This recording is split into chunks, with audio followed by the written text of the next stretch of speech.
Hi viewers, welcome to our channel. ప్రస్తుతం మనతో పాటు దాము బాలాజీ గారు సీనియర్ జర్నలిస్ట్ ఉన్నారు. వాడితో ఒకసారి మాట్లాడదాం. సార్ నమస్కారం. సార్, ఓజీ మొదటి రోజు భారీ వసూళ్ల తర్వాత రెండో రోజు కలెక్షన్స్ డ్రాప్ అయినట్టుగా వార్తలు అయితే వస్తున్నాయి సార్. అంటే మరి మొదటి రోజు మంచి పాజిటివ్ టాక్ వచ్చేసింది, మరి అది ఎందుకు క్యారీ ఫార్వర్డ్ అవ్వలేదు రెండో రోజు అని కూడా చెప్తున్నారు. మరి రెండో రోజు కలెక్షన్స్ ఏ విధంగా ఉన్నాయి, మరి మొదటి రోజుతో పోలిస్తే చాలా తగ్గాయి అంటున్నారు కదా, సో ఆ కలెక్షన్ రిపోర్ట్ ఏ విధంగా ఉంది? ఓజీ మామూలుగా ఈ మధ్య కాలంలో ఒక సంచలనం అయితే సృష్టించింది. ముఖ్యంగా పవన్ కళ్యాణ్ సినిమాల్లో ఇంతటి సంచలనం సృష్టించిన సినిమా లేదు. పవన్ కళ్యాణ్ కూడా ఈ రేంజ్ లో ఒక ప్రతి సీన్ కూడా ఒక బిల్డప్ తో తీసింది కూడా ఇప్పటి వరకు లేదు. ఆ రకంగా సుజీత్ కి మంచి మార్కులు పడ్డాయి, సుజీత్ కి మంచి పేరు కూడా వచ్చింది. అయితే ఈ ఫస్ట్ డే ఉన్న హైప్ సెకండ్ డేకి పడిపోవడం అనేది మనకు క్లియర్ గా కనబడుతుంది. అది ఏదో మనం చెప్పేది కాదు, లెక్కలే చెప్తున్నాయి. కలెక్షన్లే ఎప్పుడైనా కలెక్షన్లే మాట్లాడతాయి. అయితే ఇప్పుడు డివివి దానయ్య ఎంటర్టైన్మెంట్ వాళ్ళ అఫీషియల్ పేజీలో వాళ్ళు పెట్టింది ఏంటంటే ఫస్ట్ డే కలెక్షన్లు 154 కోట్లు అనేది వాళ్ళు పెట్టారు. ఇది వచ్చి గ్రాస్ వరల్డ్ వైడ్ గా ఫస్ట్ డే కలెక్షన్ 154 కోట్లు పెట్టారు. ఇప్పుడు టాప్ 7 ఫిల్మ్స్ ఓపెనర్స్ గాని మనం చూస్తే పుష్ప 2 నెంబర్ 1 లో ఉంది, 2224 కోట్లు అది. దాని తర్వాత త్రిబుల్-ఆర్ 223 కోట్లు. దాని తర్వాత బాహుబలి 2 215 కోట్లు. 4th ప్లేస్ లో ఓజీ వచ్చిందని చెప్తున్నారు, 154 కోట్లు. 5th కి వచ్చేసరికి మళ్ళీ కూలీ 153 కోట్లు, లియో 143 కోట్లు, జవాన్ 128 కోట్లు, 7 అనిమల్ 116 కోట్లు. ఇది top 7 opening highest opening films అన్నమాట. ఇందులో ఇప్పుడు 4th ప్లేస్ లోకి ఓజీ వచ్చింది అంటున్నారు. అంతవరకు రికార్డు క్రియేట్ చేసినట్టే. ఎందుకంటే దీన్ని మనం నాన్ పాన్ ఇండియా సినిమాగా చూడాలి.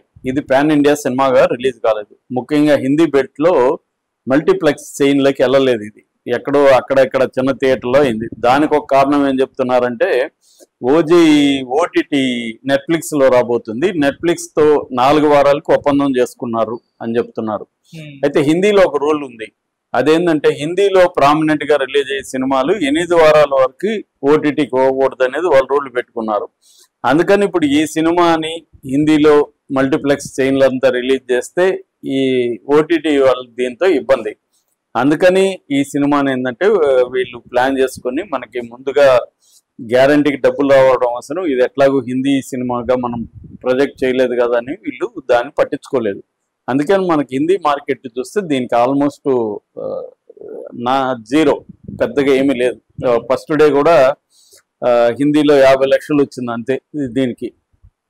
కాబట్టి పెద్దగా 50 లక్షలు అనేది పెద్ద అసలు విషయమే కాదు కదా. అందువల్ల ఇదేంటంటే నాన్ పాన్ ఇండియా సినిమా కాబట్టి non pan India cinema pan India సినిమాలతో పోటీ పడి 4వ ప్లేస్ లోకి రావడం అనేది మాటలైతే కాదు. అందువల్ల ఫస్ట్ డే కలెక్షన్ అంటే ప్రీమియర్ వచ్చిన 21 కోట్లు. నేను నెట్ ఇప్పుడు మాట్లాడుతున్నాను, శాకనిల్ సైట్ బేస్ చేసుకొని నేను మాట్లాడుతున్నాను. నెట్ వచ్చి ప్రీమియర్ 21 కోట్లు వచ్చిందని, థర్స్డేకి టోటల్ గా 63.75 కోట్లు కలెక్ట్ చేస్తుంది. అంటే ఫస్ట్ డే ఈ రెండు కలుపుకోవాలి. దీంట్లో తెలుగులోనే 63 కోట్లు వచ్చింది, తమిళ్లో 22 లక్షలు వచ్చింది, హిందీలో 55 లక్షలు వచ్చింది, కన్నడ 3 లక్షలు. కాబట్టి మిగతా భాషలు అసలు మనం పరిగణించాల్సిన అవసరం లేదు. తెలుగు మాత్రమే ఇది రీజనల్ ఫిల్మ్ గా, తెలుగు ఫిల్మ్ గా మాత్రమే రిలీజ్ అయినట్టుగా మనకు అర్థమవుతుంది. అయితే సెకండ్ డేకి అంటే ఫ్రైడేకి వచ్చేసరికి కంప్లీట్ గా డ్రాప్ అయిపోయింది. దాదాపు 40% పైన, 40 కాదు 60% తెగిపోయింది. అంటే థర్స్డే 63.75 63 కోట్ల 75 లక్షలు ఉంటే ఫ్రైడే 19 కోట్ల 25 లక్షలకి నెట్ పడిపోయింది. సో ఇప్పుడు ఈ 2 రోజుల కలెక్షన్ 104 కోట్లు ఉందన్నమాట. ఏది నెట్ 104 కోట్లు ఉంది. ఇది కూడా ఖచ్చితంగా మంచిదే, కానీ పడిపోవడం అనేది జీర్ణించుకోలేని పరిస్థితి. ఎందుకంటే ఇంకా ఈ హైప్కి ఇంకా పెరగాలి కదా, పెరుగుతుంది అనుకున్నారు. ఇమ్మీడియట్ గా 500 కోట్ల క్లబ్ లోకి వెళ్ళిపోతుంది అనుకున్నారు. అట్లాంటిది టప్పని 60% డ్రాప్ అనేది ఎవరు కూడా ఊహించలేదు. దీనికి కారణాలు చెప్పుకునే ముందు నిన్న ఆక్యుపెన్సీ ఎలా ఉంది చెప్పుకుందాం. ఫ్రైడే ఆక్యుపెన్సీ చూసుకుంటే తెలుగులో ఫస్ట్ డే 68% 69% ఆక్యుపెన్సీ ఉంటే నిన్నటికి వచ్చేసరికి 41% పడిపోయింది. 41.57% నిన్న ఆక్యుపెన్సీ తెలుగు రాష్ట్రాల్లో. ఓకే. హిందీలో అయితే ఇంకా దారుణం 7.5%. నేను ఇందాక చెప్పాను కారణాలు. తమిళ్లో కూడా 14.42%కి పడిపోయింది. మొన్నటి కంటే కూడా మొన్న 18 పైన ఉన్నింది, పడిపోయింది. అంటే అన్ని చోట్ల ఆక్యుపెన్సీ రేట్లు తగ్గిపోయినాయి, ఆ తర్వాత కలెక్షన్లు కూడా పడిపోయినాయి. ఇది మరి ఫ్రైడే నిజానికి ఇవాళ ఇప్పుడు దసరా హాలిడేస్ నడుస్తున్నాయి, ఫ్యామిలీస్ అంతా వెళ్ళి ఉండాలి. ఫస్ట్ డే హైప్కి అందరూ చూడాలనే ఫీలింగ్ వచ్చి ఉండాలి, కానీ వెళ్ళలేదు. దీనికి కారణం ఏంటంటే ఇవాళ హైప్ పనిచేయదు, ఓన్లీ హైప్ అనేది పనిచేయదు. ప్రతి ఒక్కరు కూడా వాళ్ళకి తెలిసిన వాళ్ళ ద్వారానో ఎవరి ద్వారానో తెలుసుకొని వెళ్తున్నారు ఇవాళ సినిమా అనేది. చాలా మంది వీళ్ళు ఫ్యాన్స్ అంటే అసలు రివ్యూలు చదవరు వాళ్ళు, రివ్యూలు చదివినా కూడా తిట్టుకుంటా వీళ్ళు పవన్ కళ్యాణ్ శత్రువులు అనుకుంటా వెళ్ళిపోతారు. కాబట్టి ఫ్యాన్స్ మీద కానీ పనిచేయదు ఇది. ఫస్ట్ డే ఏమైందంటే ప్రీమియర్ షోలకు కానీ తర్వాత కానీ ఫ్యాన్స్ వెళ్ళారు.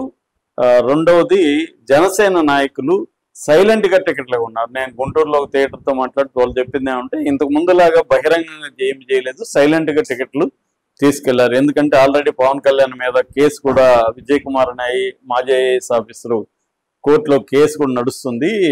ఈ మొత్తం యంత్రాంగాన్ని ఉపయోగించుకొని తన ప్రైవేటు కమర్షియల్ ప్రయోజనాల కోసం పవన్ కళ్యాణ్ చేయడం రాజ్యాంగ విరుద్ధం అని, ఆయన రూల్స్కి విరుద్ధం అని వెళ్ళాడు, కోర్టులో ఉంది అది.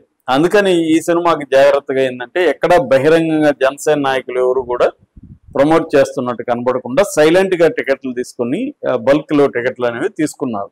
అందువల్ల ఫస్ట్ డే ఇది వచ్చింది. రెండోది కొంత హైప్తో మాస్ కూడా వెళ్ళే అవకాశాలు ఉంటాయి. మాస్ కావచ్చు, యూత్ కావచ్చు, వాళ్ళకి ఇలాంటి సినిమాలు చూసే హాలీవుడ్ స్టైల్ సినిమాలు చూసేవాళ్ళు కావచ్చు, లేదా కేజీఎఫ్ కైండ్ ఆఫ్ సినిమాలు చూసేవాళ్ళకి ఇది నచ్చుతుంది గ్యారంటీగా. ఎందుకంటే ఎక్కడ నేను నిన్న కూడా రివ్యూలు చెప్పినప్పుడు డ్రాగ్ అనేది ఎక్కడ పెద్దగా లేదు. అంటే మనం ఇదేంద్రా ఈ సీన్లో ఏం జరగలేదనే లోపల వెళ్ళిపోతుంది సీను. మ్యూజిక్ కూడా విపరీతంగా హెల్ప్ చేసింది. కాబట్టి ఏమీ లేదే అన్న ఫీలింగ్ రాకముందే వెళ్ళిపోతూ ఉంటుంది. ఓకే. అందువల్ల టైట్ స్క్రీన్ ప్లేతో ఒక ఫ్యాన్ బాయ్ మూమెంట్తో పవన్ కళ్యాణ్ ఇలా చూపించడం అనేది తెలివిగా సుజిత్ చేసిన వర్క్ అది.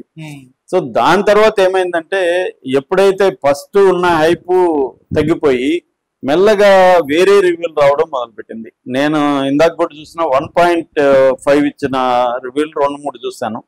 ఇంకొంతమంది అయితే సుజిత్ ఇది షార్ట్ ఫిల్మ్ డైరెక్టర్ గా ఎందుకు పేరు వచ్చిందో నాకు ఇప్పుడు అర్థమైంది, ఇది కూడా అన్ని షార్ట్ ఫిల్మ్లు కలిపి చాలా షార్ట్ ఫిల్మ్లు చూసినట్టుగా ఉంది తప్ప ఇది ఒక సినిమాగా లేదు అనేది కూడా రాశాడు. అలాగా మెల్లగా నెగిటివ్ రివ్యూలు అనేది మొదలైంది. సో ఈవెన్ మెగా అభిమానులలో కూడా కొంతమంది దీని మీద నెగిటివ్ గా రాసిన వాళ్ళు ఉన్నారు. ఆ వీడియోలు కూడా బయటకు వస్తున్నాయి. నేను పవన్ కళ్యాణ్ అని బ్యాండ్ కట్టుకున్న వాళ్ళు కూడా ఈ సినిమా మాకు నచ్చలేదు సార్ అని చెప్పిన వీడియోలు కూడా బయటకు వచ్చాయి.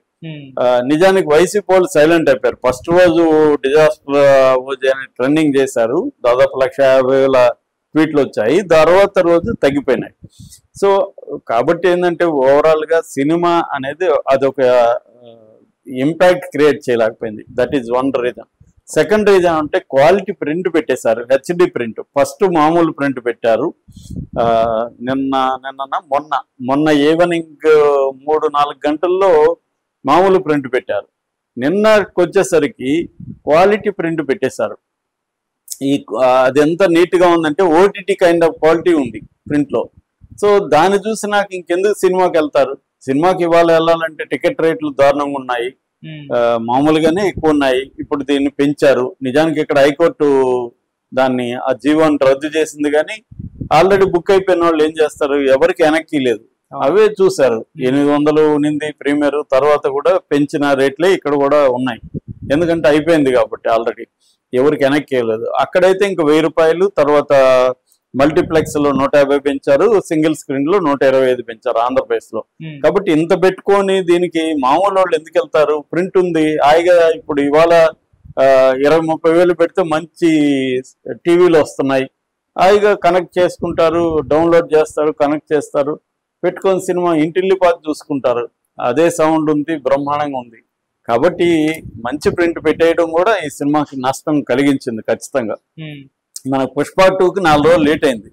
ఇది అట్లా కాదు, ఇమీడియట్ గా పెట్టేస్తున్నారు. మామూలుగా అయితే కెమెరా ప్రింట్లు ఎట్లా ఉంటాయంటే థియేటర్ లో నుంచి కెమెరాతో తీస్తారు, అక్కడ నీకు థియేటర్ లో ఉన్న ఆడియన్స్ రియాక్షన్లు కూడా మనకు తెలుస్తాయి. కానీ ఈ హెచ్డి ప్రింట్ లో అవేమీ లేవు. అంటే ఇది ఎక్కడో వీళ్ళు ఎట్లా దొంగిలిచ్చారనేది మరి తెలియదు. కానీ అంటే విదేశాల్లో ఈ మధ్య ఆఫ్రికాలో ఈ వ్యాపారం జరుగుతుందని చెప్తున్నారు, వాళ్ళే ఇచ్చేస్తున్నారని, అమ్మేస్తున్నారని.